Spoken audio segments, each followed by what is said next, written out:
Evening to all lovers of literature present here. On behalf of the Ehsas women, I welcome you all to this edition of Kalam in Nagpur city. Kalam is an initiative of Prabha Khaitan Foundation, a Kolkata-based NGO engaged in various social welfare activities and promotion of Indian culture. Kalam was started in the summer of 2015 in Jaipur, primarily as a session of conversations with a selected author covering his or her entire range of work, as opposed to a book launch or a book reading. Almost from the first session, the series gained immediate acceptance from the audience, and of course, the featured authors really encouraged us to keep the series going. The series was then extended to other cities of Raipur, Bilaspur, Udaipur, Hyderabad, Bangalore, Ajmer, Mumbai, Patna, Pune, Chandigarh, Kolkata, Pune, Jodhpur, Chandigarh, Ranchi, Faridabad, Gurgaon, and London as well. It is my honor and privilege to welcome the talented guest author of today, Shri Divya Prakash Dubey ji. Thank you, sir, for being with us. Dubey ji ने 5 best seller किताबें लिखी हैं अब तक। शर्तें लागू, मसाला चाय, मुसाफिर cafe, अक्टूबर junction और इब्तने बतूती लिखी हैं। स्टोरीबाजी नाम से कहानियां सुनाते हैं। ऑडियो सुनो ऐप पर उनकी सीरीज पिया मिलन चौक सर्वाधिक सुनी जाने वाली सीरीज में से एक है। 8 साल कॉर्पोरेट दुनिया में मार्केटिंग तथा एक लीडिंग चैनल में कंटेंट एडिटर के रूप में कुछ साल करने के बाद अब वह एक फुल टाइम लेखक हैं। मुंबई में आप रहते हैं। कई नए लेखकों के साथ राइटर्स रूम के अंतर्गत film, web series, audio show विकसित करते हैं। So thank you, sir, for being with us this evening. It's a real pleasure to have you here. Thank you. To be in conversation with him, we have another talented personality, a Ehsas woman of Nagpur, Mrs. Parveen Tuli.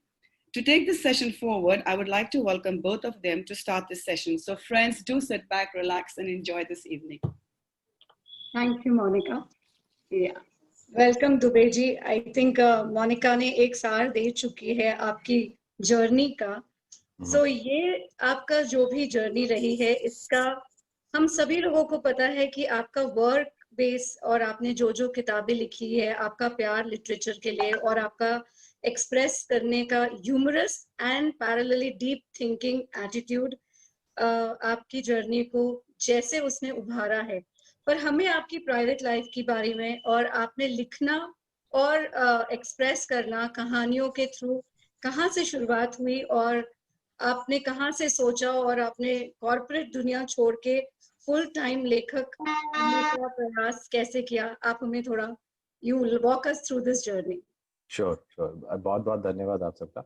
एक तो पहले जब कोई इतनी ज्यादा तारीफ कर देता है ना, तो मुझे ऐसा लगता है जैसे बचपन में स्कूल में जब डांट लगती थी ना खड़े करके कि इसको खड़ा करके जो पूरी डांटा जाता है, तो ऐसा मुझे महसूस होता है। बट बहुत बहुत धन्यवाद इतनी ज्यादा तारीफ करने के लिए। तो जर्नी जो शुरू हुई थी वो ऐसे हुई कि मेरे को जैसे ऐसा लिखने का कभी भी कुछ नहीं था, ऐसा नहीं कभी भी जैसे कोई टैलेंट जिसको बोला जाए। बस ये था जो कि मेरे फादर ब्यूरोक्रेट थे, तो घर में थोड़ा पढ़ने का माहौल था और स्पेशली टैक्सेशन के थे, वो सेल्स टैक्स में थे, तो और अपने समय के वो टॉपर थे। तो एक मेरे पे नेचुरल प्रेशर था कि सरकारी अधिकारी का जो लड़का है वो पढ़ने में कुछ, मतलब दुनिया में कुछ भी हो सकता है, उस पढ़ने में खराब तो नहीं हो सकता। तो और ये कभी हमें बोला नहीं जाता था, मतलब मुझे कभी ये बात नहीं बोली गई कि तुम पढ़ो कोई भी चीज, लेकिन नेचुरली घर में हजारों किताबें पढ़ी हुई थी और वो पल्प फिक्शन से लेके विवेकानंद, फिलॉसफी, रजनीश, सब कुछ था। उधर मम्मी तब टीवी वगैरह नहीं था 90s और अर्ली 2000 में इतना देखा जाता था, इतना ज्यादा वो नहीं था 24 घंटे वाला। तो मेरी मदर को ये मनोरमा, ग्रे शोभा और ये जो दुनिया भर के होते हैं वो पढ़ती थी, मेरी सहेली से लेके। तो मैं वो सारे कॉलम जो उसमें निकलते थे मेरी सहेली में, मेरी उलझन से लेके इधर सुरेंद्र मोहन पाठक से लेके रजनीश से लेके विवेकानंद तक मैं सब घोट लिया। मतलब बहुत ज्यादा वो, अब नेचुरली चूंकि घर में वही सब था और तो पढ़ते गए। ये नहीं सोचा कि कभी लिखेंगे, क्योंकि लिखना बहुत बड़ी चीज लगती थी और ये लगता था कि जो लिखते हैं वो लोग बहुत कोई बड़े लोग होते हैं, कोई अलग लोग होते हैं। तो ऐसा वो था। लेकिन हुआ क्या, जब आप बहुत ज्यादा पढ़ लेते हो और वो नेचुरल मजे के लिए पढ़ते हो, नॉर्मली जैसे बहुत सारे लोग किसी ऑब्जेक्टिव से पढ़ते हैं कि उनको ये पढ़ना है क्योंकि उनको ये बनाना है, उनको ये पढ़ना है क्योंकि उनको राइटर होना है। तो वो मजा चला जाता है। मैंने जैसे मजे के लिए बहुत ज्यादा पढ़ा, और जब पढ़ा तो कॉलेज में आते आते, जब नेचुरली जो हिंदुस्तान में कॉलेजेस में आदमी आके पहली बार ऐसा होता है जब उसका एक आध बार, जैसे आईआईटी जेई के जैसे हिंदुस्तान में बच्चे 1 या 2 अटेम्प्ट करते हैं, तो जब कोई कॉलेज में पहुंचता है तो प्यार करने के एक आध अटेम्प्ट करता है ऐसे ही। तो उस अटेम्प्ट के दौरान जैसे हर कोई तुकबंदी करने लगता है, तो और हम लोगों पे गुलजार साहब की कविताओं का इतना इम्पैक्ट है कि हम सब लोग तुकबंदी करते हैं, जो स्पेशली जो 90s, लेट 90s और अर्ली 2000 में कॉलेज जा रहे थे या 2000 में जो पढ़ रहे थे, तो वो से तुकबंदी करने लगा मैं। तुकबंदी से और तो कुछ हुआ नहीं, कोई ऐसा तो कोई इम्प्रेस नहीं हुआ मेरे से, लेकिन उसका फायदा ये हुआ कि मैं जब इंजीनियरिंग कॉलेज से निकला और मैं नौकरी, एक तो मेरी लगी नहीं नौकरी, और दूसरे मेरे को करनी भी नहीं थी। तो जब लगी नहीं, तो मैं लखनऊ में एक एडवर्टाइजिंग एजेंसी के लिए कुछ एक ऐड लिख दी है मैंने, जो कि मेरे को तुकबंदी आती थी करना। वो जैसे जिंगल जो जिसको जिंगल बोलते हैं पॉपुलर पार्लेंस में, तो वो जब जिंगल मैंने टीवी पे देखे तो मुझे लगा अरे यार ये तो मतलब लिख के, आपका लिखने में पावर है, ये टीवी पे आ सकता है। तो वो मैंने एक आध छोटी मोटी ब्रांड्स के लोकल उनके ऐड लिखे, और ऐड लिखने में जिनके लिए लिखता था वो हमारी कॉलोनी के एक भैया थे। तो उन्होंने मेरे को बहुत अच्छी चीज बोली, उन्होंने मेरे को 1000 रुपए दिए एक ऐड लिखने के, और ये बोला कि यार मैं 1000 रुपए तुम्हें इसलिए दे रहा हूँ, ये कोई कीमत नहीं है क्योंकि इससे मैं 2 लाख रुपए कमाने वाला हूँ, ये 2005 की बात बता रहा हूँ, और इससे मैं 2 लाख रुपए कमाऊंगा, लेकिन तुम्हें 1000 रुपए इसलिए दे रहा हूँ ताकि तुम ये जान जाओ कि तुम लिख के भी कमा सकते हो। तो which was the trigger point. तो मुझे लगा कि यार लिखने में स्कोप है। उसके बाद उन्होंने एक भी पैसा नहीं दिया, बहुत सारे ऐड लिखवाए, वो बात अलग है, लेकिन उसने ये कॉन्फिडेंस दिया। फिर मैं कॉलेज पहुंचा, सिम्बी में मैंने गलती से एमबीए में मेरा हो गया, तो वहां पे किया, वहां पे प्लेस किए, फिर कई सारे निकलते निकलते ना वो था, लेकिन ये नहीं था कि किताब लिखनी है, क्योंकि किताब बहुत सीरियस मसला लगता है मेरे को। किताब ऐसा लगता है ना जैसे कोई बहुत इंटेलेक्चुअल है, कोई बहुत इंपॉर्टेंट चीज आप जानते हो। तो बट ये था कि मैं कहीं ना कहीं, फिर मेरे कुछ दोस्त जो शॉर्ट फिल्म बना रहे थे तो उनके लिए शॉर्ट फिल्म लिख दी, कोई कुछ लिख रहा है तो उसके लिए लिख दिया। इसी दौरान एक मैंने फिल्म की, मैं लखनऊ में ही था, तो मुझे कहीं से फिल्म लिखने का आया, 2011 या 12 की बात है, और वो फिल्म में पीयूष मिश्रा और एक एक्ट्रेस है अभी स्वरा भास्कर, तो उन्होंने एक्टिंग की, और उन्होंने फ्री में एक्टिंग की क्योंकि तब ना फिल्म का हमारे पास बजट था, और जो डायरेक्टर थी रंगोली, उसके पास भी बजट नहीं था, but they love the script, और तो मुझे और कॉन्फिडेंस है कि यार मैं और कर सकता हूँ। इस प्रोसेस में धीरे धीरे, मतलब मैंने राइटिंग छोड़ा नहीं, क्योंकि जो कॉर्पोरेट वर्ल्ड वाली नौकरियां थी वो शुरू में तो बहुत टफ थी। मैं सेल्स में था, जो मोबाइल कंपनी है उसमें, और बाद में मार्केटिंग में गया, तो जो आप लोग जो ये होता है ना मोबाइल पे कि फलाने का रिचार्ज करा के इतने पैसे की कॉल हो जाएगी, तो I used to make this for half of the India, मैं जब कॉर्पोरेट ऑफिस में था। तो बट ये ट्रिगर चलता रहा, एक के बाद चीज होती गई, बट वो कहीं ना अपनी बात कम्युनिकेट करने का एक वो था, बाद में एक भूख आ जाती है ना आपको, क्योंकि अल्टीमेटली जैसे वो बोलते हैं ना कि जैसे चिड़िया इसलिए नहीं गाती कि उसकी आवाज अच्छी है, चिड़िया इसलिए गाती है ना क्योंकि उसके पास गीत है, उसके पास कोई बात है बताने को। बिल्कुल। तो मुझे ये लगा कि मेरे पास ये कुछ बातें हो गई हैं इकट्ठा जो मैं बता सकता हूँ, तो फिर वो मैंने किताब में लिखी। फिर एक ठीक चल गई, दूसरी ठीक चल गई, तो फिर लड़का बिगड़ गया कि यार तो लोगों को पसंद आ रहा है तो लिखते रहो, इस तरीके से। आप अपनी शैली के एक बहुत ही नवे यूथ पर्सपेक्टिव को लेके आते हैं, और आपकी लैंग्वेज भी जो आपने अपनी किताबों में लिखी है, जी जिसे हम कहते हैं इंग्लिश, जी हिंदी और इंग्लिश का बहुत ही कॉमन यूथ से कनेक्ट करती हुई लैंग्वेज। सो आपने लिखते टाइम, जैसे आपने शुरुआत में कहा कि जब लिखना पढ़ता था तो लगता था बहुत सीरियस जॉब है, लेकिन आपकी किताबें पढ़कर ऐसे सीरियसनेस नहीं दिखती, बिकॉज उसमें काफी ह्यूमर और सब साथ ही साथ में काफी प्रैक्टिकल अप्रोच भी उन सब चीजों में दिखता है। जी। तो ये कहाँ से आपने वो जो इंग्लिश भाषा का जो मिक्स्ड एक फ्यूजन बनाया है, और उसको कैसे आप आगे बढ़े इसके लिए, और शुरुआत में आपने कहानियां लिखी, फिर आप उपन्यास लिखने लग गए। सो ये चेंज और ये जॉनर आपने कैसे सिलेक्ट किया, और आपकी इंस्पिरेशन क्या थी? यही तो, जब मैं शुरू करा था तो मैंने जहाँ से एमबीए किया सिम्बी से, तो वहाँ पे जैसा माहौल था ना, जिस तरीके के लोग उस कॉलेज में आते थे, बहुत ही हाई फाई, और 180 लोग सेलेक्ट होते थे, और उनको मैं अगर बोलता था ना यार मेरी हिंदी कविता पढ़ लो, तो कोई पढ़ता नहीं था, क्योंकि उन्होंने वो सब कोई हिंदी मीडियम का या कुछ ऐसा था नहीं किसी को। बट उनको मैं कविता अपनी सुनाता था तो वो सुन लेते थे। वो उस फॉर्म अगर मैं बदल देता था उस कविता की तो वो सुन लेते थे सारे के सारे।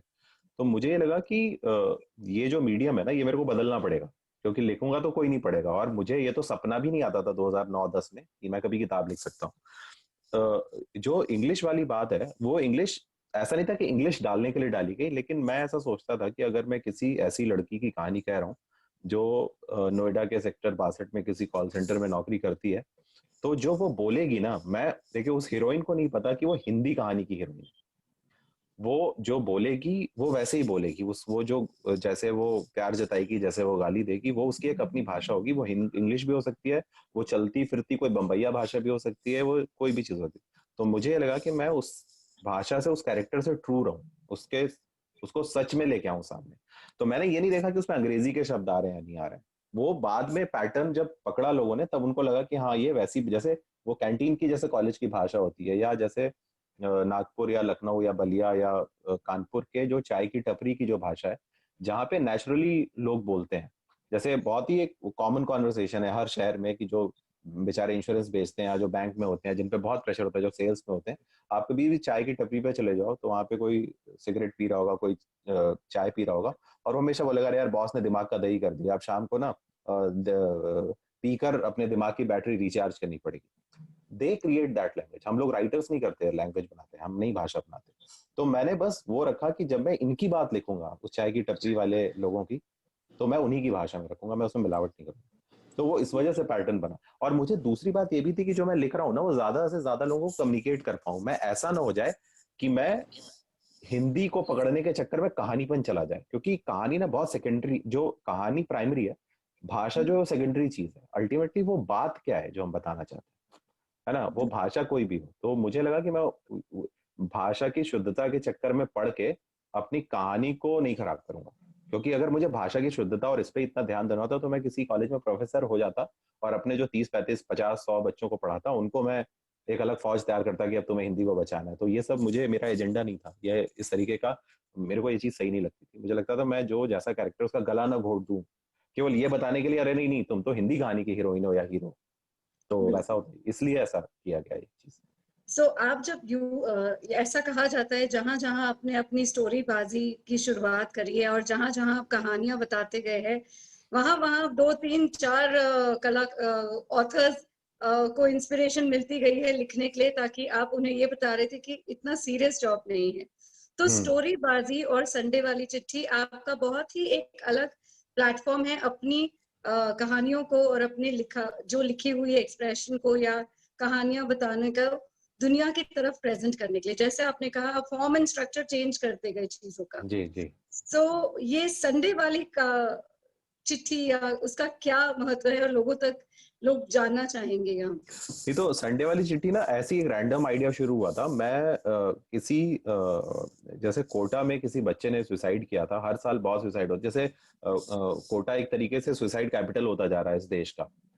ऐसे ही बैंगलोर है, बैंगलोर में बहुत सारे मेरे आईटी के दोस्त जो हैं और मेरी बहुत जान पहचान के लोग हैं, तो वहां पे बहुत सारे लोग सुसाइड करते हैं। तो मुझे लगा कि एक, अगर कई बार क्या होता है ना, जैसे जो सुसाइड कर रहा होता है वो एक चिट्ठी छोड़ के जाता है, नॉर्मली लोग छोड़ के जाते हैं, उनको फिर भी इस दुनिया से उम्मीद रहती है जब वो चिट्ठी छोड़ रहे होते हैं ना कि यार कोई ये पढ़ेगा, कोई मुझे समझ जाएगा, कोई ये जान जाएगा। तो मुझे ये लगा कि ऐसे तमाम लोग जो ये चिट्ठी छोड़ के जाते हैं या अदरवाइज भी ऐसे हजारों लोगों को ऐसी बातों की जरूरत है। जैसे इसको मैं ऐसे समझाने के लिए बता दूं कि क्यों मैंने संडे वाली चिट्ठी शुरू की। जैसे हम लोग जो छोटे शहरों में बड़े हो रहे थे, तो हम सबके मोहल्ले में, हम सबकी रिश्तेदारी में कोई ना कोई एक ऐसे भैया होते थे जो हर बात में, चाहे हम कितना भी फेल होके आए, पूरी दुनिया में सब कुछ लुट के आ जाए, फिर भी वो कंधे पे हाथ रखते थे और बोलते थे भाई टेंशन मत लो, सब सही हो जाएगा। तो मुझे ये लगा कि मोहल्ले के जो ये भैया थे ना, ये खो गए हैं इंटरनेट के जमाने में। और मैं, मेरी एज अ रिस्पॉन्सिबिलिटी है, चूंकि मेरे को ज्यादा लोग पढ़ते हैं, कि मैं वो कोई ऐसी उम्मीद की बातें करूँ।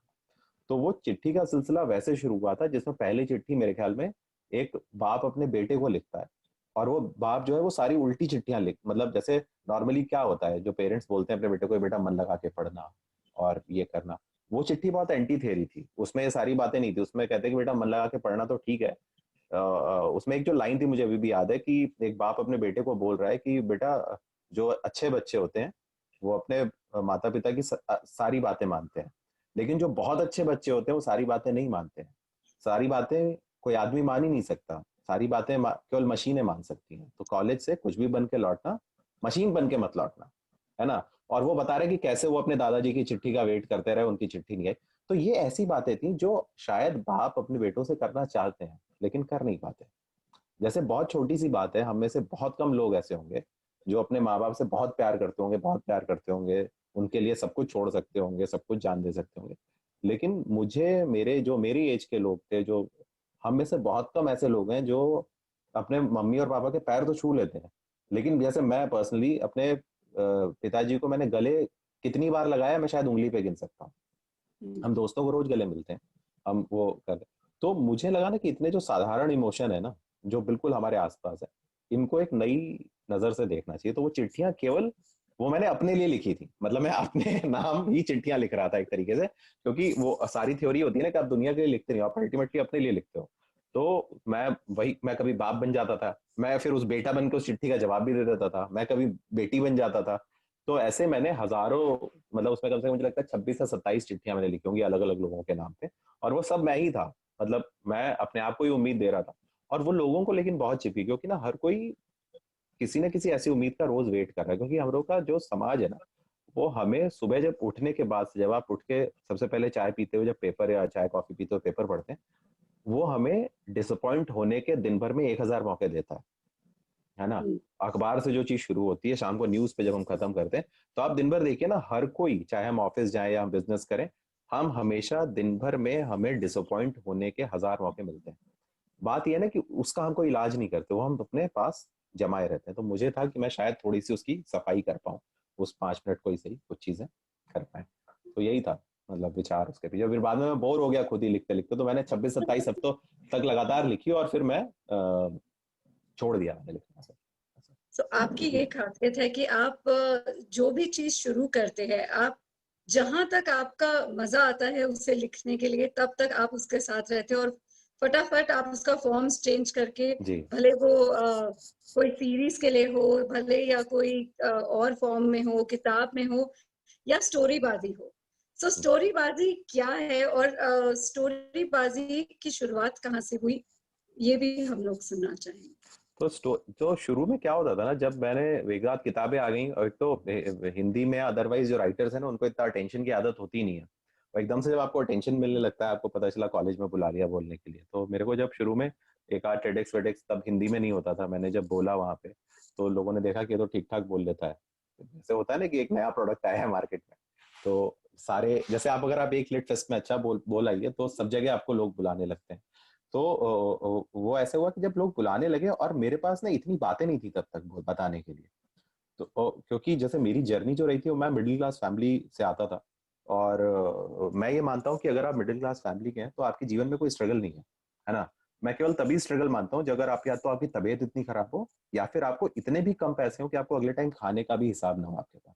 अदरवाइज सब नॉर्मल है, मतलब मैं उसके अलावा कोई स्ट्रगल एज सच मैं पर्सनली नहीं मानता। तो मेरा कोई स्ट्रगल था नहीं, क्योंकि मैं मिडिल क्लास फैमिली से था। तो मैंने झूठ मूठ की कहानियां बनाना शुरू किया कि मेरे तो जिंदगी में बड़े दुख दर्द रहे हैं, है ना। क्योंकि लोगों को क्या होता है ना कि कई बार वही सुनना होता है जो वो सुनने के लिए आया है। मैं उनकी वो भी उम्मीद नहीं तोड़ना चाहता, बट उस प्रोसेस में फिर मैं अपने बारे में बात कर करके बोर हो गया। क्योंकि as a writer, as a human being ना, अपने बारे में बात करना बहुत ही बोरिंग चीज है। क्योंकि सबसे ज्यादा तो आप ही अपने आप से बोर हो चुके हो ना, तभी तो आप दूसरों की कहानियां बता रहे हो। तो मैंने फिर क्या किया कि एक दिन ऐसी ऑडियंस, मुझे एग्जैक्ट जगह तो नहीं याद है कौन सा वेन्यू था, कौन सा कॉलेज था, मैंने जब कहानी वो सुना रहा था, एकदम से मेरे को चमका। तो मैंने ऐसे रैंडम किसी से ऑडियंस में पूछा कि आपका नाम क्या है। तो किसी ने बताया कि मेरा नाम प्रवीण है। और इधर कोई बैठा था, तो मैंने पूछा कि आपका नाम क्या है, तो उन्होंने बताया कि मेरा नाम आशीष है। तो मैंने वहीं पे प्रवीण और आशीष की एक कहानी बना दी, है ना, जिसमें कहानी में जो हीरोइन थी वो प्रवीण हो गई, और जो हीरो थे वो आशीष हो गए। तो वो कहानी बहुत नॉर्मल थी, बट वो सुनने वालों की हो गई। और एक हमेशा कहानी जो सुनाते हैं लोग, या जो कहानियां दुनिया में जो काम करती हैं, कहानियां हमेशा ना सुनाने वाले के बारे में नहीं होती है, वो हमेशा जो कहानियां सुनने वाले के बारे में होती है। कहानी जो किताब है, वो कभी लिखने वाले के बारे में नहीं होती, हमेशा जो पढ़ने वाला होता है वो अपनी लेयरिंग ढूंढता है उसमें। तो मुझे वहां पे लोगों को एकदम से मजा आ गया। फिर मैंने अगली कहानी सुनाई, तो किसी और को ऐसे ही रैंडम पकड़ लिया, इनका नाम नेहा, इनका नाम अजय। और मैंने कहा नेहा यहाँ से निकले, और ये करके ऐसे ऐसे करके। तो वो फिर एकदम से लोगों को बड़ा मजा आने लगा। क्योंकि नॉर्मली जो स्टोरी टेलिंग इंडिया में चल रही थी, चाहे जैसे रेडियो पे जो स्टोरी टेलिंग होती है, या जैसे हमारे बहुत सारे दोस्त दास्ता गोई करते हैं, वो बहुत वन वे है, एक आदमी सुना रहा है और दूसरा आदमी सुन रहा है। तो मुझे लगा ना कि ये बहुत पुराना तरीका है, जो सुनने वाला है ना, मैं उसको हीरो बना दूंगा। तो स्टोरी बाजी का जन्म फिर उससे हुआ। उसमें फिर गलती से एक आध मेरे वीडियो वायरल हो गए थे। वो एक होली पे एक लड़का छत पे खड़ा होकर कहानी वहानी सुना रहा है कुछ शुक्ला मास साहब की, तो वो बहुत वायरल हो गया, वो हर जगह पहुंच गया। तो फिर और लोग बुलाने लगे, तो मैंने वो पूरा का पूरा, इनफैक्ट अब जो उसमें नेक्स्ट लेवल है स्टोरी बाजी का, जब कोरोना खत्म हो तो जो मैं विद म्यूजिक और वो सब करता हूँ मैं, तो उसमें नेक्स्ट लेवल ये है कि मैं किसी को ऑडियंस से बुलाता हूँ और उनसे ही पूछता हूँ कि आप हाँ बोलेंगी तो मैं कहानी आगे सुनाऊंगा, अगर आप ना बोलेंगे तो मैं कहानी बदल दूंगा। तो मैंने उस लेवल पे उसका एक्सपर्टीज कर लिया है कि मैं कहानी वहीं पे भी वो कर लेता हूँ। मतलब आपसे पूछ के, जैसे वो नेटफ्लिक्स में ऑप्शन देता है ना, आप चूज कर सकते हो एंडिंग कई बार, तो वो वैसा है। तो ये स्टोरी बाजी की कहानी। और स्टोरी बाजी फिर मैंने ट्रेडमार्क करा लिया अपने नाम पे कि गलती से कभी कुछ बहुत पॉपुलर हो गया तो शायद करोड़पति हो जाऊंगा। मुझे हमें याद है बचपन में हम लोग सब अपने बड़ों के साथ आगे पीछे इसलिए घूमते थे क्योंकि बड़े हमें अपनी कहानियां सुनाते थे। और जैसे जैसे टेक्नोलॉजी और बढ़ती जा रही है, शायद वो art of communication, we are losing on to the art of communication. और आई थिंक ये आपका प्रयास काफी दिलचस्प है और लोगों को काफी पसंद आएगा, क्योंकि हर एक इंसान अपने आप को ढूंढना चाहता है जी हर एक इस स्टोरी में। जी। सो अब ये आपकी बात हो गई स्टोरी बाजी की। आपकी एक नवी बुक रिलीज हुई है अगस्त में, आप उसके बारे में हमें थोड़ा बताइए। हाँ, तो जो किताब आई है मेरी, इसका नाम है इब्ने बतूती। और इब्ने बतूती जो शब्द है, जैसे एक वो एक हम लोगों ने सबने कविता, या वो गुलजार साहब का एक गाना भी है, इब्ने बतूता पहन के जूता, तो उसी का ही सॉर्ट ऑफ, मतलब उससे कोई ऐसा रिश्ता नहीं है, बट वो मुझे नाम बड़ा अच्छा लगता था, इब्ने बतूता। तो ये जो कहानी थी इब्ने बतूती की, उसका उससे रिश्ता नहीं है, लेकिन ये कहानी एक माँ और बेटे की कहानी। एक होता क्या है, जो हमारी मदर्स हैं, जो हमारी जो भी सोसाइटी में हम लोग जब औरत को देखते हैं, तो हम ना उसको इतना ज्यादा श्रद्धा और इतना, जैसे कम से कम माँ के को जब हम देखते हैं ना, तो हमेशा हम उसमें इतना ज्यादा बैगेज डाल देते हैं कि माँ है तो वो ऐसे ही करेगी, वो सही करेगी, वो श्रद्धा है, वो पूजा है, वो देवी है। बट हम ये भूल जाते हैं कि जो हमारी माँ थी, ये कभी कॉलेज गई थी, कभी स्कूल गई थी, कभी वो एक 20 साल की लड़की थी, कभी उसको शायद पहला प्यार हुआ था जो हमारे पिताजी नहीं है, जो कभी उसकी सहेलियां थी, कभी उसने स्कूल बंक किया हो, कभी कॉलेज बंक किया होगा उसने शायद कभी। तो हम उसको इस लाइट में देखते नहीं। तो ये कहानी जो है, ये एक 20 साल का लड़का है राघव अवस्थी, और उसकी 45 साल की मदर है, 45-46 साल की शालू अवस्थी। इन माँ बेटे की कहानी है कि बेटे को जब बाहर जाना है, और वो जाने से पहले ये चाहता है कि माता जी का कोई ऐसा दोस्त बन जाए, पति नहीं, बॉयफ्रेंड नहीं, कोई ऐसा दोस्त बन जाए कि मेरे जाने के बाद वो उनके साथ बैठ पाए, बात कर पाए, क्योंकि वो मदर अकेली है, वो कभी बोलेंगी नहीं ना, वो तो आपके लिए तो त्याग करने को तैयार बैठी है, हर किसी की माँ। तो उस जर्नी में राघव अपनी मदर को जानता है कि वो कौन थी। वो जो माँ शालू अवस्थी जो इतनी सीरियस दिखती है, वो जब 20 साल की थी तो वो कैसी थी। तो उस प्रोसेस में जानने के ये कहानी जाती है 1990 में मंडल कमीशन में भी, क्योंकि मैंने वो जो टाइम सेट किया था, कहानी 2015 की है लखनऊ की, लेकिन कहानी 1990 में जाती है। तो आप उस प्रोसेस में जानते हो तब। अब वो बहुत मुझे बड़ा अनयूजुअल लगा कि कोई लड़का को अगर अपनी माँ का कोई पहला प्रेमी मिल जाए तो क्या होगा, क्या बातें करेंगे। तो मैं उस ये सवाल का जवाब ढूंढ रहा था, और इसमें ये किताब लिखी गई इब्ने बतूती। और यही है। और मतलब मेरे को लगता है अभी तक मैंने जितना भी लिखा है, उसमें अभी तक इसका सबसे अच्छा रिस्पॉन्स आ रहा है, क्योंकि मेरे को हाथ से लिखी हुई चिट्ठियां कभी नहीं आती थी। इस बार पहली बार मेरे को लोग हाथ से चिट्ठियां लिख के मेरे घर पे भेज रहे हैं कि हमें अच्छी लगी वो। और कई बार मेरे को शक भी होता है कि मैंने लिखी है कि, या क्या, कैसे आ गया। जैसे मेरे को कभी कभी जादू जैसा लगता है लिखना, कि पता नहीं है कि कैसे आ गया। मतलब मैं खुद ही बहुत दिनों बाद जब किताब अपनी उठाता हूँ, तो ऐसे देखता हूँ कि जैसे पता नहीं किसने लिख दिया। तो आप जितनी भी बातें आपने कही है, आपकी एक तो टाइटल्स बहुत दिलचस्प है सारी किताबों के। टर्म्स एंड कंडीशंस अप्लाई, मसाला चाय, मुसाफिर कैफे। सो ये टाइटल्स आप कहानी से मैच करते हुए लेते हैं कि ये इतनी, हम जिसे कहते हैं क्वर्की टाइटल्स आप रखते हैं? तो ये कहाँ से आपको इंस्पायर करते हैं? टाइटल्स एक्चुअली, मतलब मैंने जो पहली किताब लिखी थी शर्तें लागू, उसका जब मैंने किताब नहीं लिखी थी तब से मुझे वो टाइटल पता था कि मैं पहली किताब इसी नाम की लिखूंगा। लेकिन उसके बाद से टाइटल में बहुत मेहनत होती है। जैसे मसाला चाय जो नाम है, मुझे बहुत अच्छे से याद है, मसाला चाय में मसाला चाय नाम की कोई कहानी नहीं है, क्योंकि हिंदी में और अंग्रेजी में भी एक वो परंपरा रही थी कि जो लोग नॉर्मली शॉर्ट स्टोरी कलेक्शन का नाम रखते हैं तो ऐसे रखते हैं कि फलाने एवं अन्य कहानियां, जैसे टेबल लैम्प प्लस अन्य कहानियां। तो मुझे ना बहुत बोरिंग लगता था ये तरीका। तो मैंने सोचा कि मैं जो शॉर्ट स्टोरी की बुक रखूंगा उसमें उसका नाम ऐसा रखूंगा जिसमें उस नाम की एक भी कहानी नहीं होगी। तो वहां से थॉट का जन्म हुआ। फिर मैं बहुत कंफ्यूज था कि जो उसमें कहानियां थी उसमें जिंदगी के बहुत सारे रंग थे, तो उनके नाम क्या रखे जाएं। फिर अल्टीमेटली मेरे को ये रियलाइज हुआ कि जो चाय है हिंदुस्तान में, चाय हमारा अपना सोशल नेटवर्क है ना, फेसबुक से पहले से चाय से हम तुरंत कनेक्ट हो जाते हैं। तो उस चाय के अराउंड रखी जाए। चाय प्लेन बहुत ना वो मजा नहीं दे रहा था। तो मसाला चाय, फिर वो नाम वहां से उसका जन्म हुआ कि मसाला चाय उसमें थे। हालांकि मैं आखिरी तक कंफ्यूज था और मैंने वो पीयूष मिश्रा जी को उसका मैसेज भेजा। मैंने कहा सर मैं कंफ्यूज हूँ, मसाला चाय रखूँ कि मिक्स वेज रखूँ नाम। तो उनका या मिक्स वेज रखो। तो मैंने कहा और मैं बहुत रिस्पेक्ट करता हूँ उनकी, तो बट फिर मुझे ना वो जम नहीं रहा था वो मिक्स वेज मुझे लगा मसाला चाय रखते हैं। और वैसे भी अगर आपको लंबा करियर बनाना है तो एक दो किताबें फ्लॉप होंगी, तो वो सब रिस्क मैं हमेशा ले लेता हूँ। उसका लोड नहीं है कि आप 10 काम करोगे तो एक बात तो खराब जाएंगे ही जाएंगे, जो शायद बाद में लोग समझें या आपकी आपकी गलती हो। तो वो रिस्क मैंने कभी लिया नहीं। मैंने कहा ज्यादा से ज्यादा क्या होगा, 2 ही किताबें तो हैं, राइटर नहीं कहलाएंगे।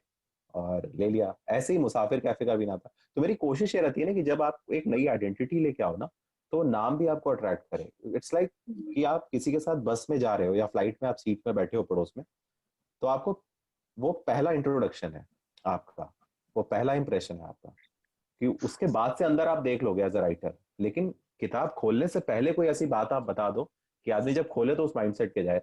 तो जैसे चाहे वो अक्टूबर जंक्शन हो या मुसाफिर कैफे हो, ये सब नाम के पहले जो कॉम्बिनेशन है पहले कभी नहीं थे। ये नए कॉम्बिनेशन है मुसाफिर कैफे। अब हालांकि अब उस नाम से एक आध कैफे लड़कों ने खोल लिए हैं मेरे से परमिशन लेके हिमाचल प्रदेश में और इधर उधर, लेकिन पहले वो नहीं था। तो मैं हमेशा चाहता था कि आप जैसे ना जो पहली मुलाकात हो वो ऐसी हो कि अच्छा आदमी इंट्रीग हो जाए कि अच्छा ये करते हो आप। ये वैसे ही है ना, जैसे अब मैं फ्लाइट में कभी जाता हूँ और मेरे से कोई पूछता है आप क्या करते हो, तो कोई बताता है कि मैं जॉब करता हूँ, कोई बताता है मैं बिजनेस करता हूँ, तो मैं सबसे पहले ये बोलता हूँ मैं कुछ नहीं करता। तो अपने आप ही अट्रैक्ट हो जाता है, नहीं करे कोई कुछ नहीं करके कैसे फ्लाइट अफोर्ड कर रहा है। तो वो वैसी चीज है कि आपको वो इंट्रीग बनाना है। करता तो मैं भी कुछ हूं ही ना, लेकिन मैं बताता नहीं हूँ ना कि मैं कुछ करता हूँ। तो वो है थोड़ा सा उसका मसला। बहुत बढ़िया। मुझे आपसे एक क्वेश्चन पूछना है कि पहले जब आप काम करते थे और आप लिखते थे साथ में, अब आप फुल टाइम राइटर हो गए और आप अब सीरीज भी लिख रहे हैं, आप कहानियां भी लिखते हैं, किताब भी लिखते हैं और काफी अलग अलग फॉर्म एंड स्ट्रक्चर। जब आप प्रोफेशनली आते हैं, जैसे आर्ट जब प्रोफेशनली हम एज अ प्रोफेशनल लेते हैं और जब प्रेशर होता है कहानी डिलीवर करने का और ये सब, सो क्या डिफरेंस होता है? जैसे आपने कहा कि पहले मजा आता था तब करते थे, लेकिन अगर एक उसमें बंदिश हो जाती है कि इस टाइम तक इतने हैं, तो क्या फर्क पड़ता है एज ए ऑथर की लाइफ में और कितना उस स्टोरी पे इम्पैक्ट होता है उस चीज का? नहीं नहीं, बहुत अच्छा सवाल है। और इसका इम्पैक्ट तो होता ही है क्योंकि कहीं ना जैसे पूरी दुनिया में जो कम से कम बुक के राइटर्स हैं, बुक इकलौती जगह है जो अभी भी सबसे डेमोक्रेटिक है ना, जहाँ पे कोई सेंसर नहीं है टेक्निकली।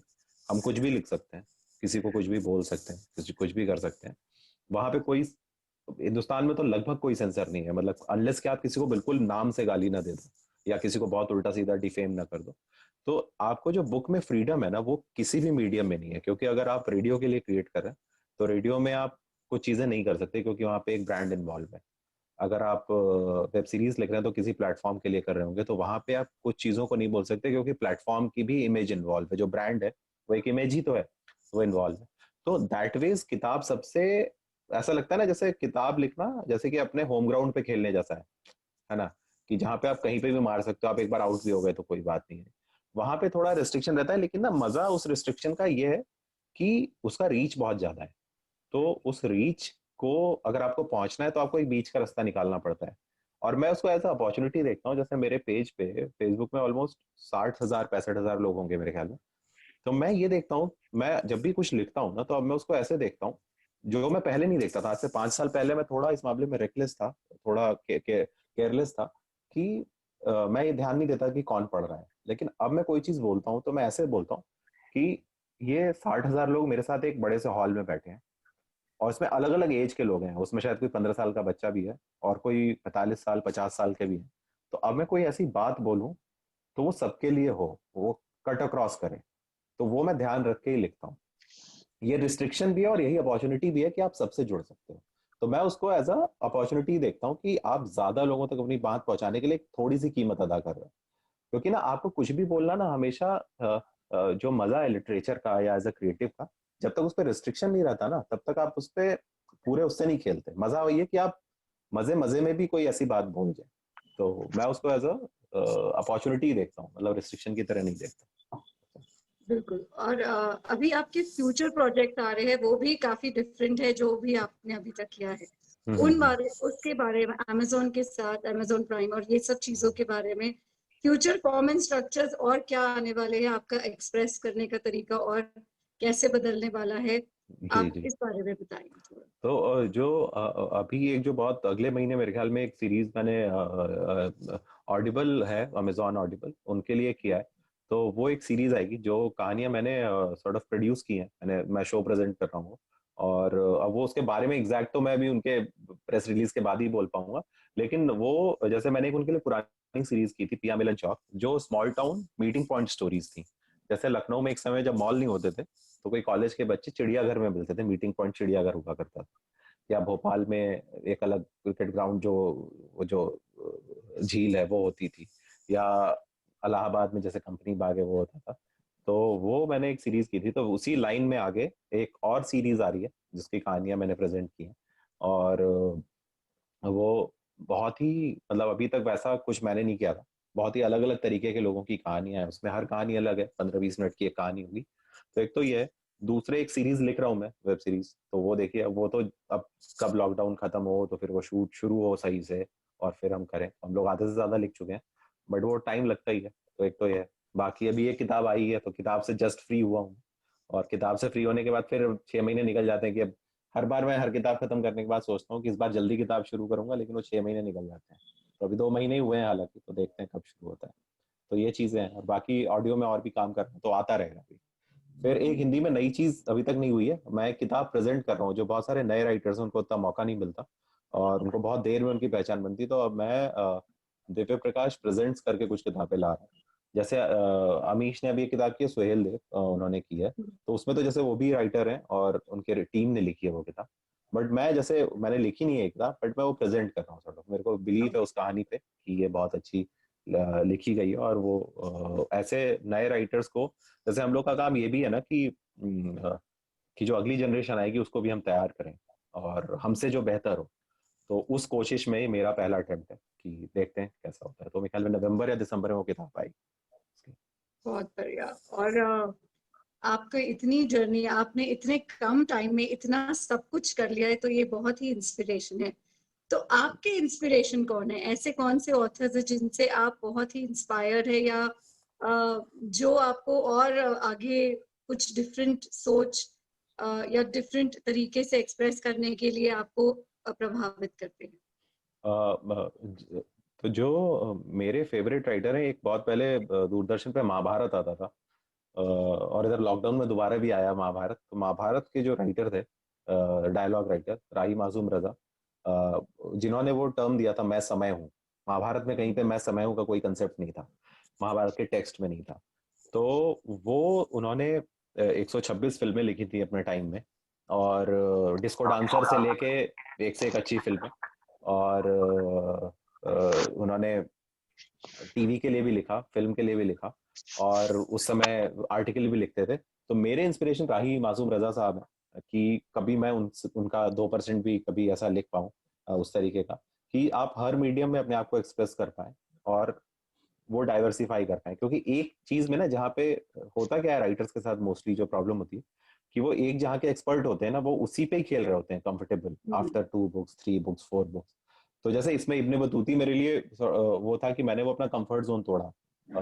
और कोशिश ये कि वो कंफर्ट जोन लगातार तोड़ते रहूं, और मुझे मालूम है उस प्रोसेस में आई एम श्योर कुछ चीजें नहीं चलेंगी। और मुझे पूरा विश्वास है कि नहीं चलेंगी, और चलनी भी नहीं चाहिए, क्योंकि वो रियलिटी चेक भी बहुत जरूरी होता है। लेकिन वो ना चले तो हम फिर से पुराने ट्रैक पे आने के बजाय फिर कोई नई चीज ढूंढे। तो वो मेरी राही साहब को बहुत इसलिए होता है। ऐसे एक और राइटर है मनोहर श्याम जोशी, जिन्होंने बहुत पहले हम लोग और बुनियाद नाम के सीरियल लिखे थे। उनकी बहुत सारी अच्छी किताबें हैं, कसब से लेके टटा प्रोफेसर, और फिल्में लिखी। आखिरी पिक्चर जो उनकी थी वो थी हे राम, जिसमें शाहरुख खान और कमल हसन थे। तो वो दोनों लोग मेरे, मैं उनको आइडल मानता हूँ। जो जितने भी राइटर्स मैंने आज तक पूरी दुनिया भर के पढ़े हैं, क्योंकि एक तो उन लोगों का जो अप्रोच था वो बहुत मास अप्रोच था। वो जो बात कह रहे थे, जैसे जो सबसे बड़ा चैलेंज है ना, जैसे जो मोस्टली राइटर्स के साथ में, उनको ये लगता है ना कि हम इतनी इंटेलिजेंट बात कर रहे हैं कि इसको सब तो लोग समझेंगे नहीं। और खास करके हिंदी में ऐसे बहुत सारे राइटर्स हैं, वो इस वजह से भी ऐसा लिखते हैं कि सब लोग समझ ना जाए, है ना। तो मुझे ये लगता है कि एक ऐसी बात आप बोलो जिसको सब लोग समझ के कुछ कर पाए। हमेशा ये अप्रोच होना चाहिए। जैसे महाभारत की कहानी उन्होंने ऐसे सुनाई कि पूरी दुनिया ने अभी लॉकडाउन में भी देखी। और तो वो मुझे पावरफुल लगती है चीजें, कि अगर मैं किसी दिन ऐसा, जैसे राजू हिरानी साहब की जैसी फिल्में, कि आपको उसमें एक बात भी है और वो बड़ी भी है, वो सबसे कनेक्ट होती है। या जैसे मेरी जो फेवरेट फिल्म है, जैसे ऋषिकेश मुखर्जी का जो सिनेमा है पूरा का पूरा, आनंद जैसी जो फिल्म है, या चुपके चुपके जैसी, जो टिपिकल मिडिल क्लास हिंदुस्तान की कहानियां है, और आप अभी भी फैमिली के साथ बैठ के देखोगे, आपने 100 बार देखी हो, फिर भी आपको मजा आएगा। तो मेरा ये टारगेट है कि मैं वैसा कुछ क्रिएट कर पाऊँ जिंदगी में 1 या 2 बार, कि मेरे मरने के 20-25 साल बाद कोई याद करे। नहीं, बहुत बढ़िया। आपकी एक चीज जो मुझे घड़ी घड़ी आपकी काफी मैंने आपका देखा, और काफी स्टोरी बाजी और ये सब चीजें जब मैं देख रही थी, तो एक बहुत ही सिंपलिस्टिक अप्रोच था आपकी लिखने में, और एक बहुत ही सच्चाई थी इन द सेंस, इतना स्ट्रेट ट्रुथ, क्योंकि लोगों को बहुत आदत है घुमा फिरा के बात करने की, कुछ चीज समझाने के लिए। पर आपकी कहानियों में या आपकी कोई भी उपन्यास में जो एक्सप्रेशन है वो एब्सोल्यूट स्ट्रेट है। मतलब आप सीधी बात कर रहे हैं, काफी उससे घुमा फिरा के, काफी कोई एनालॉजी नहीं दे रहे हैं इतनी बड़ी।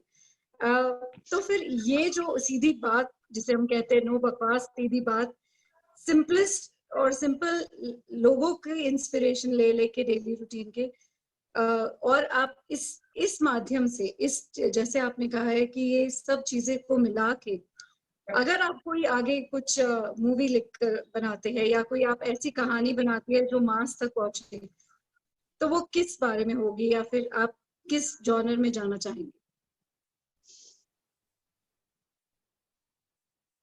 आप म्यूटेड है दिव्य प्रकाश जी। आप, आपकी आवाज नहीं सुनाई दे रही है।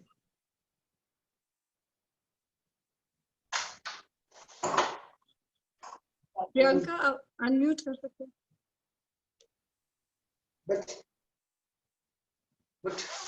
but प्रियंका, आप अनम्यूट कर सकते हैं दिव्य प्रकाश जी को। देख ही नहीं सक रहे हैं। नहीं, ये है उनका विंडो तो दिख रहा है, पर वो म्यूटेड है, हमारी तरफ से है शायद। आप प्रियंका, आप अनम्यूट कर दीजिए। जो भी होस्ट, हाँ, कुछ सुनाई देगा।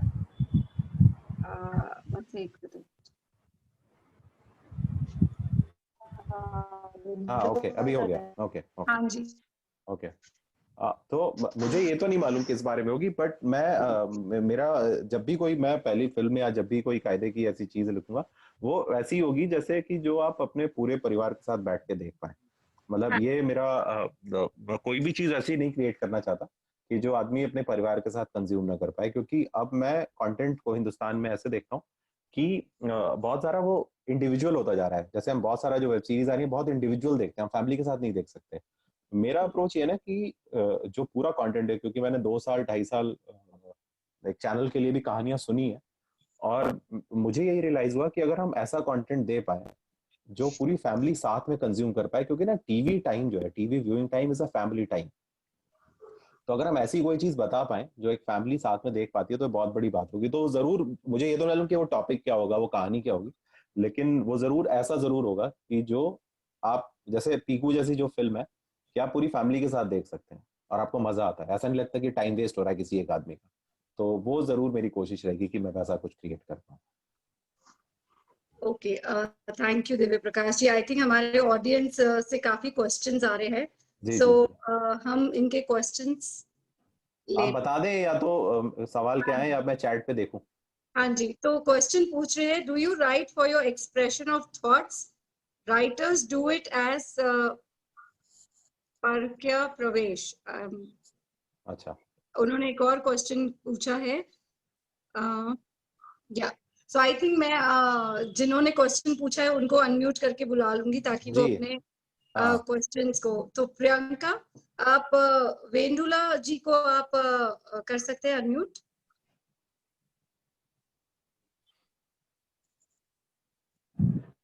नमस्कार दिव्य प्रकाश जी, मैं डॉक्टर वेदुला भुवनेश्वर से। ओ नमस्ते मैम, कैसे हैं आप? मैं बिल्कुल बढ़िया, आप कैसे हैं? आपके तो सारे सवालों के जवाब दे दिए मैंने पहले ही। भुवनेश्वर आके दे दिए जी हाँ, अक्टूबर जंक्शन पढ़ा, बहुत अच्छा लगा। आपकी थैंक बातें यू अभी सुन रही थी दिव्य प्रकाश जी। ये प्रश्न शायद मैंने पहले भी पूछा हो, मुझे याद नहीं, लेकिन फिर मैं जी जानना जी चाहूंगी।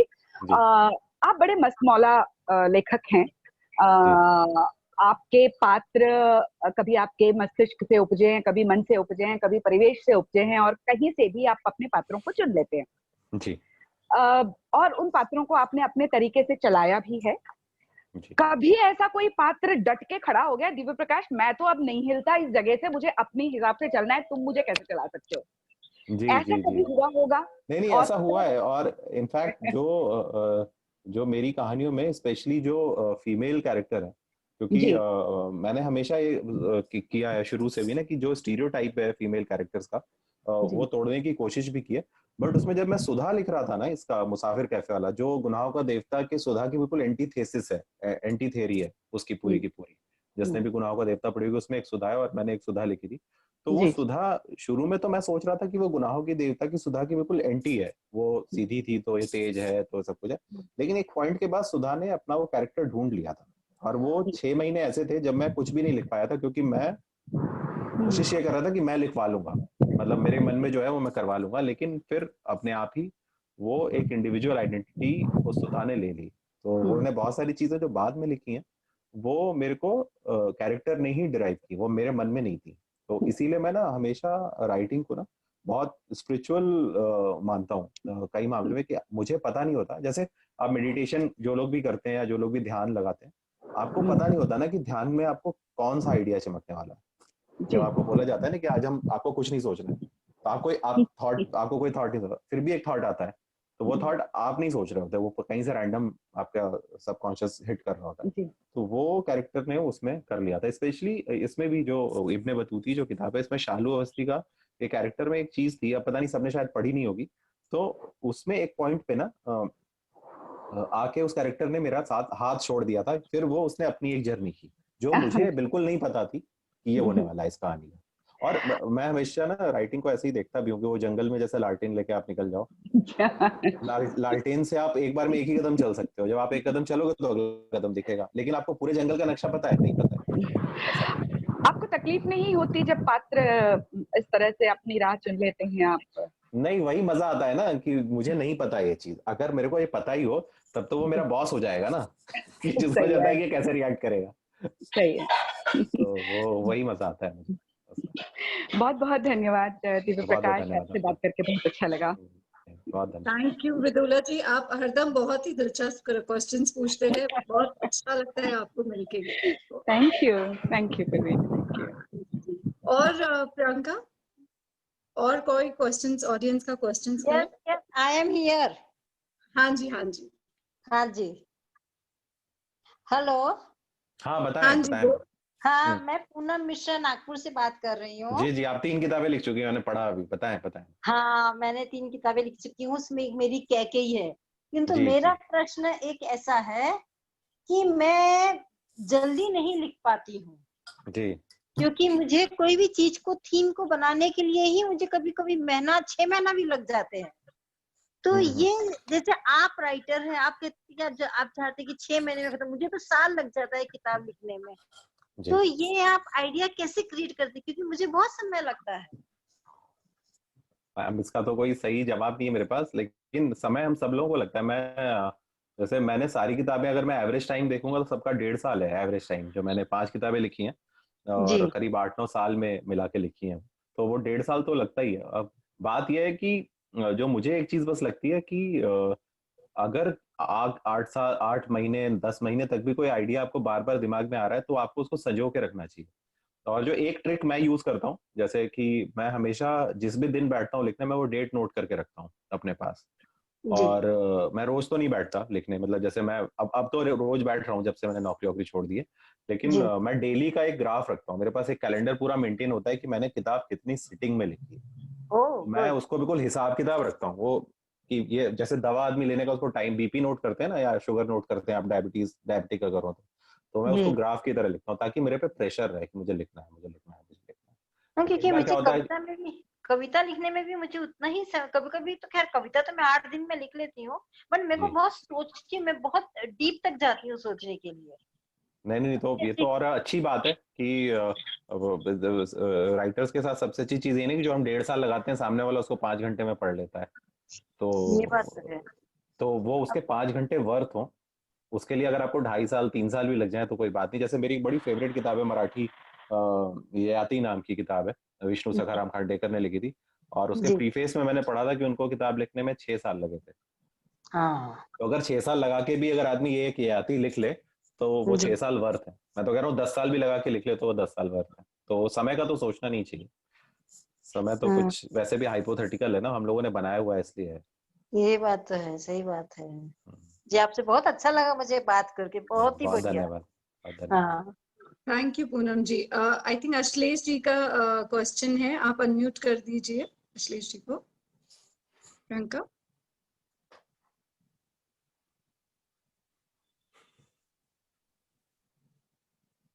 उन्होंने चैट में भी एक क्वेश्चन लिखा है, तो मैं ये रीड करती हूँ तब तक जब तक वो जी आते हैं। जी कि उन्होंने लिखा है, undoubtedly you have been doing a great job, but the reading habit of people is declining due to internet and other mediums. जी। How do you see the future of books in coming years? और आपको congratulate भी कर रहे हैं एक अच्छे session के लिए। नहीं नहीं, थैंक यू। नहीं तो जैसे ये जो कंसेप्ट ना कि कम लोग किताबें पढ़ रहे हैं या इंटरनेट ने कर दिया, पूरी दुनिया में ना जो मेरा अपना ऑब्जर्वेशन है कि 1930 में या 1940 में या 1950 में भी कोई बहुत ज्यादा लोग किताबें नहीं पढ़ रहे थे, है ना।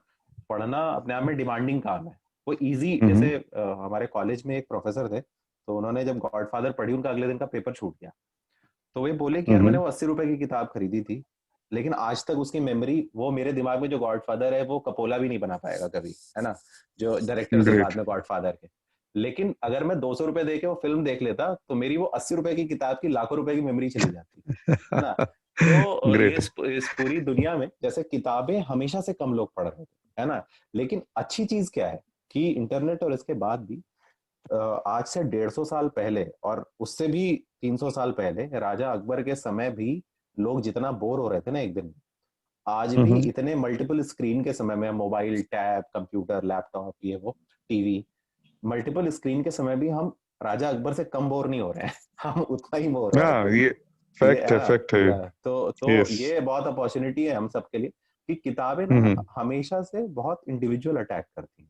आप देखिए किताबों की सबसे अच्छी बात क्या है ना कि कोई 4 लोग मिलके एक साथ नहीं पढ़ सकते, है ना। इसीलिए वो इंडिविजुअल अटैक करती हैं, और ये नीड आदमी की धीरे धीरे इवॉल्व ही होती है। जैसे पढ़ने वाले लोग हमेशा बेसिक लेवल से ऊपर होते हैं।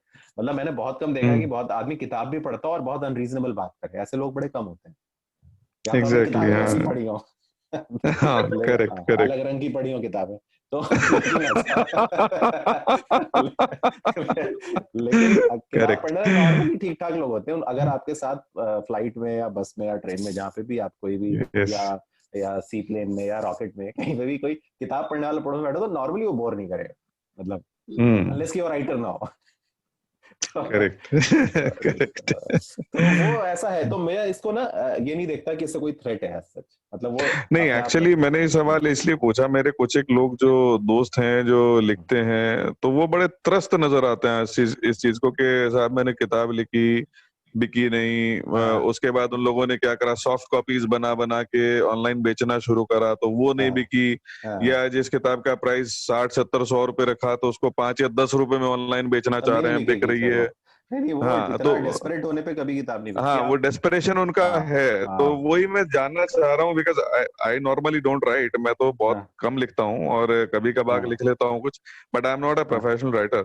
बट हाँ ये लोग जो जिनसे बात करता हूँ तो वो लोग जब भी इस तरह से बोलते हैं तो लगता है कि क्या लोगों का पढ़ने का शौक खत्म हो गया है नहीं या नहीं नहीं, उनकी ऐसा नहीं जरूरत है। खत्म हो गई है। या क्या हो क्या रहा है, मतलब इसीलिए मैंने सवाल पूछा नहीं, कि हो हाँ, क्यों नहीं, रहा है नहीं, ऐसा। सवाल बहुत सही है आपका। इसमें बस एक चीज है हम्म कि आप देखिए, बस एक चैलेंज है जो राइटर को पहले नहीं था। आज की डेट में हम्म उस समय को जो 5 घंटे उसको काटने, उसके पास 1000 ऑप्शन है। वो वेब हम्म सीरीज देख सकता है, टीवी देख सकता है, और अब तो हमारे हम्म न्यूज चैनल भी एंटरटेनमेंट ही हो गए हैं। वो सास बहू सीरियल हम्म जैसा या वैसा ही हो गया है, उस तरीके का एक drama, high on drama basically, सास बहू से मेरा मतलब। एग्जैक्टली तो एग्जैक्टली। तो आपके पास इतने ऑप्शन के बीच में अगर आपकी कोई किताब उठा रहा है तो वो वर्थ इट होनी चाहिए। वो जो वर्थ इट नहीं हम्म। होती है ना, तो फिर हाँ। लोग, वो प्रॉब्लम कहीं ना कहीं इनपुट में है, वो आउटपुट की नहीं प्रॉब्लम है। मतलब वो किताब में ही हम्म। शायद कोई ऐसी बात हो, तो ऐसे में रुकना नहीं यस, चाहिए, अगली किताब ऐसा लिखनी लगा चाहिए। मुझे, हाँ, आपकी हाँ, बात, क्योंकि आपका जिस तरीके से आप लिख रहे हैं और सब कुछ अच्छा सा हो भी रहा है, तो हम्म, वो सुनने के बाद मुझे ऐसा ही लगा कि शायद कहीं ना कहीं इनपुट की प्रॉब्लम है, वो जी, लोग उस जी, तरह का इनपुट दे नहीं पा रहे हैं जी, जिसकी जी। जरूरत है लोगों को। हाँ, नहीं, और करेक्ट। दूसरे सर एक चीज और भी है कि बहुत सारे लोग किताब जो छपवा लेते हैं, वो केवल हम्म ना एक तरीके की अपना ईगो सेटिस्फाई करते हैं। जैसे कि भाई, आप जैसे किताब हम्म छपवाते हो तो एक सोसाइटी में जो भी आपके शहर का हम्म पेज थ्री क्राउड होता है ना, जैसे, तो वहां पे ये हम्म। आप एक ठप्पा लग जाता है, एक अनसेट ठप्पा लग जाता है कि अरे ये तो इंटेलेक्चुअल हो गए। तो ये भी बहुत, हाँ, किताब लिखा है इसने। और आप देखिए ना, ये किताब सबसे सस्ता सौदा है इंटेलेक्चुअल होने का इस देश में। हिंदुस्तान में 60, 70, 50 हजार में करेक्ट। कोई भी सेल्फ पब्लिश कर देता है किताब, है ना। अगर दैट पचास इज द हजार खर्च वंडरफुल करके आंसर, आई लव्ड इट। तो 50 हजार में इससे इससे अच्छा तो पीआर हो ये ही नहीं सकता ना सर। नहीं नहीं नहीं हो सकता, सबसे सस्ता और बढ़िया पीआर है, सबसे और अपने सस्ता आप टिक को, गया। अपने आप ही स्वयं घोषित राइटर घोषित कर दीजिए हाँ, आप। हाँ, तो सर वो स्वयं मोस्टली, घोषित राइटर बन जाता आदमी। हाँ, तो वो सबसे ज्यादा लोग और इसीलिए फिर परेशान होते हैं, क्योंकि आप, पर्पस आपका ये है कि यस आपने होना है इंटेलेक्चुअल, लेकिन आपकी किताब भी बिके। यस अब यस। ये तो बहुत ज्यादा हो गया ना, भगवान से इतना भी नहीं मांगना चाहिए। Wonderfully answered, I am satisfied. Thank you so much, Yeah, thank you so much. thank you so much. Priyanka, we have more questions. Priyanka? Yeah, we have one more question from Mr. P.V. Khubalkar. I'll just unmute him. हाँ जी. Yeah, Mr. Khubalkar, आप unmuted है. You can tell your question. Hello. Yeah, जी you're sir. audible. Hello. जी हाँ sir, जी. बताएं।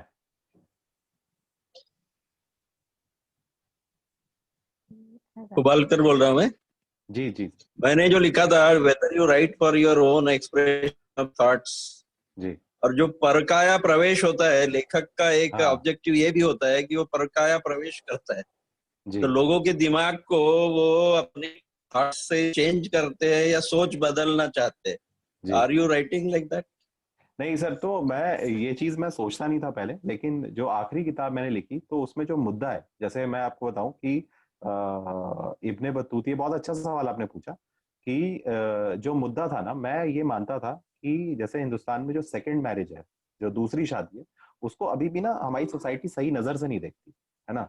बहुत जगह, खास करके जिन शहरों से मैं पढ़ा बढ़ा, लखनऊ, हरदोई, शाहजहांपुर, बनारस जैसे शहरों में, तो वहां पे, तो मैं ये इस चीज को ना मैं तोड़ना चाहता था कि, और जैसे मेरे को बहुत सारी मेल्स भी इस तरीके की आ रही हैं कि जहाँ पे मान लीजिए खुदा ना खास्ता किसी की स्पाउस की डेथ हो जाए या डिवोर्स हो जाए, तो क्या कोई बेटा या बेटी अपने माँ या बाप की दूसरी शादी कराए तो ये बहुत बड़ी चीज है क्या, या कोई बहुत बुरी बात हो गई क्या।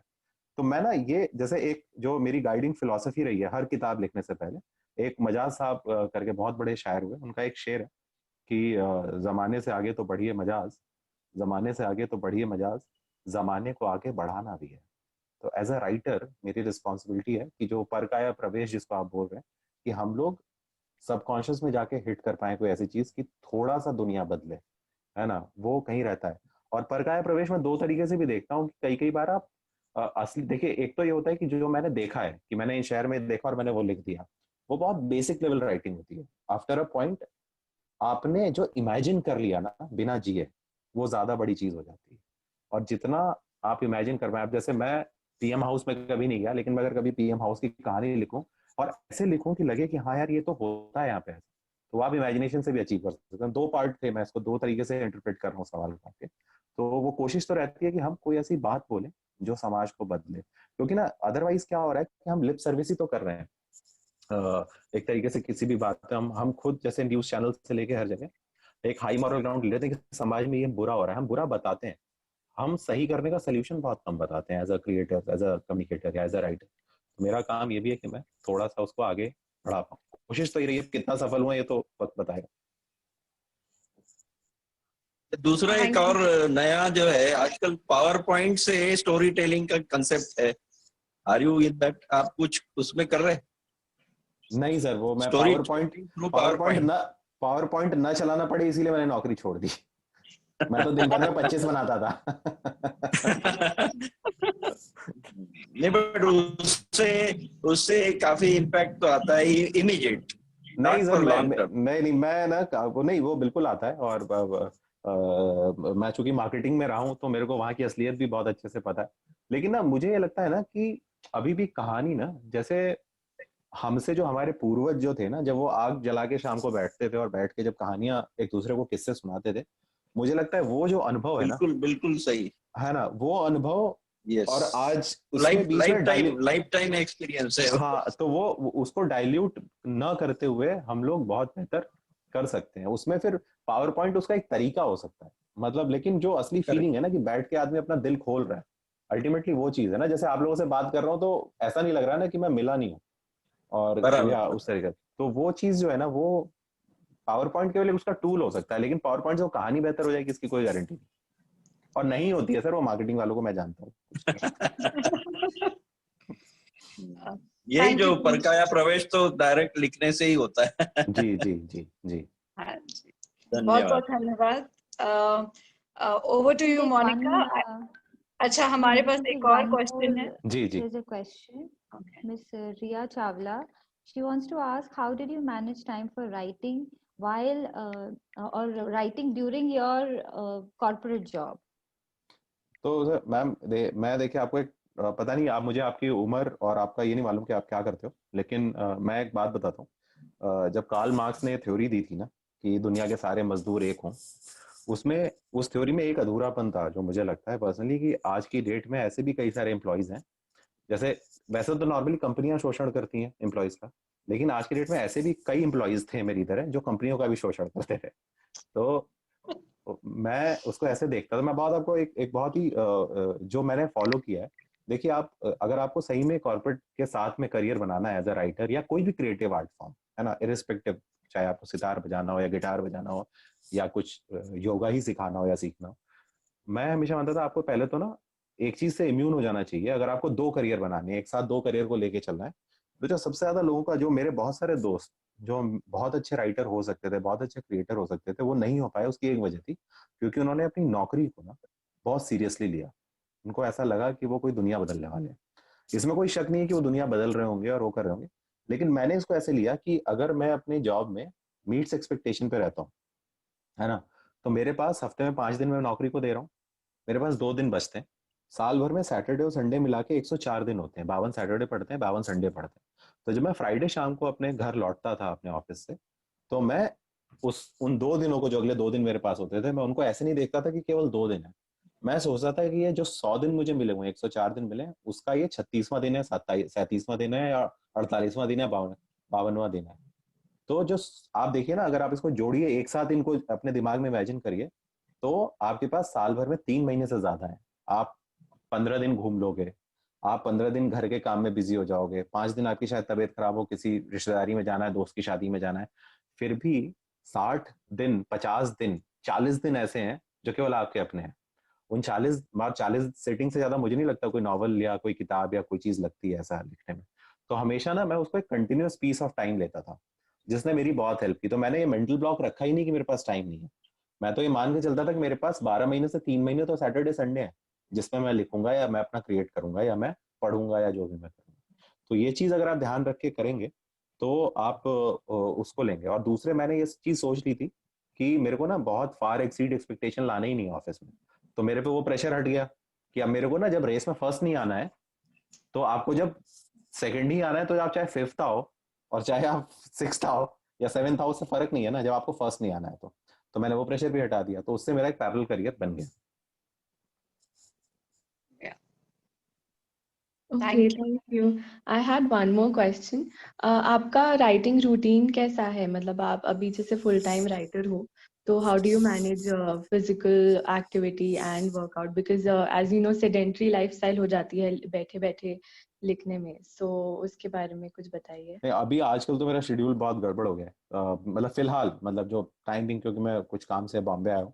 बट अदरवाइज जैसे जब यहाँ पे भी रहता हूँ बॉम्बे में रेगुलरली, और लखनऊ में भी, तो मैं शाम को 1 आध घंटे टहलने वहलने का रखता हूँ।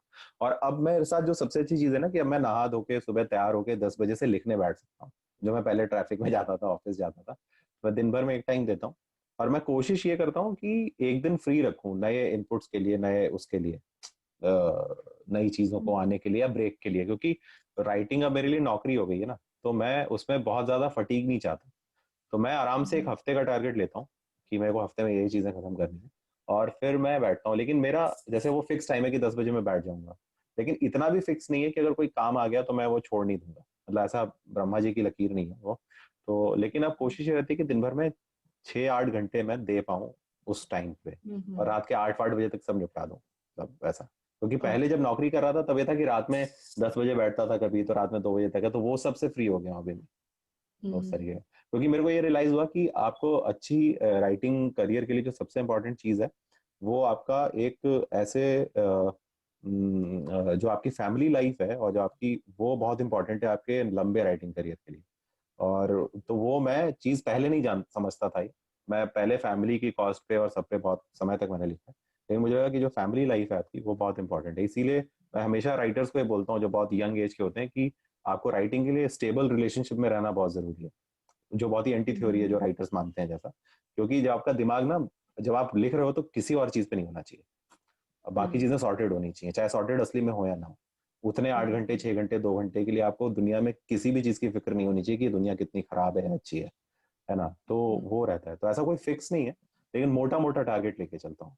जैसे अगर मैंने 25 तक सोच लिया किताब खत्म करनी है, तो उससे पहले अगर मेरे को 5-4 रातें जगना भी पड़ेगा तो मैं जग जाऊंगा, लेकिन मैं 25 को खत्म करूंगा। अच्छा, okay, thank you. Thank you. Monika. Yeah, thank you Divya Prakash ji, बहुत ही दिलचस्प। आई थिंक टाइम हो चुका है, लेकिन प्रश्न और आ रहे हैं, पर I would love to give it to Monika.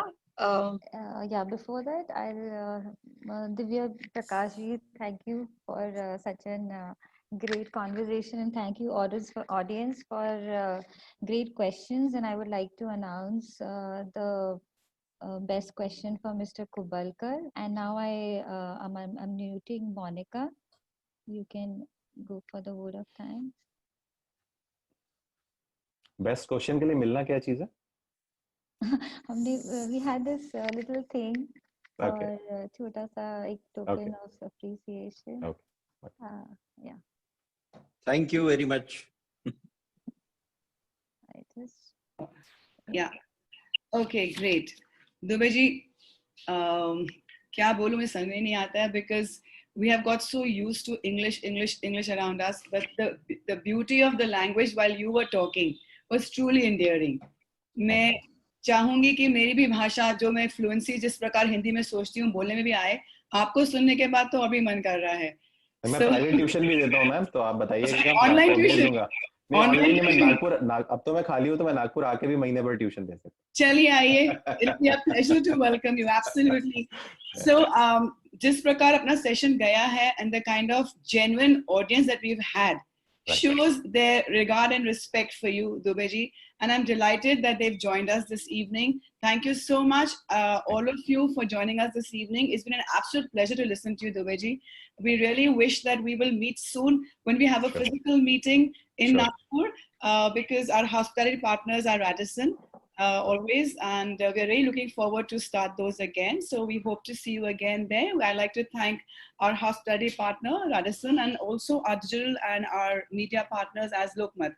I want to, on behalf of the Ehsaas Women of Nagpur, a very big thank you to you once again, and to the audience as well. Thank you for joining us. Thank you for joining us. Namaskar. Thank you.